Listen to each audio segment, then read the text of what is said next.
চিন্তা চৰ্চা নাই মই ষ্ট্ৰং ৰুম চাবলৈ আহিছোঁ। মই অহাই নাছিলোঁ, আজি প্ৰথমবাৰ আহিছোঁ।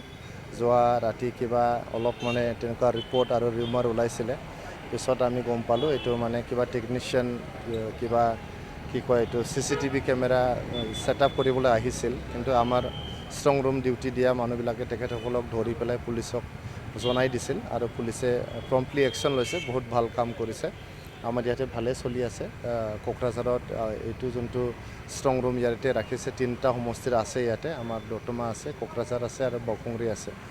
অহাকালি যিহেতু ৰিজাল্টটো ওলাব, আজিৰ দিনটোত তেনেকুৱা জল্পনা কল্পনা কৰা বা তেনেকুৱা অনুমান লগোৱা এইটো ঠিক নহ'ব। মই এইটোৱে ক'ম, ৰাইজে যাক ভোট দিছে তেখেতে জিকিব, আৰু যোনে জিকে আমি এইটো গণতন্ত্ৰৰ নিয়ম হিচাপে আমি তাকে মানে ৰাইজৰ মেণ্ডেট বুলি আমি নিজে গ্ৰহণ কৰি ল'ব লাগিব। শেষ মুহূৰ্তত বুলি ক'ব লাগিব, যিহেতু কাইলৈ ভোট গণনা। আপুনি দলৰ সাধাৰণ সম্পাদক হিচাপে UPPLৰ কি দেখিছে এইবাৰ?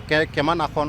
আমি 18টা সমষ্টিত গোটেই অসমত প্ৰাৰ্থী দিছোঁ, আৰু 18টা সমষ্টিত আমি প্ৰায় সংখ্যক সমষ্টিতে জিকি আহিম বুলি বহুত কনফিডেণ্ট। বাকী ৰাইজৰ ওপৰত, ৰাইজে যাক ভোট দিছে আমি কোনেও নাজানো, আপুনিও নাজানে, মই নাজানো, কোনেও নাজানে ৰাইজে কাক ভোট দিছে।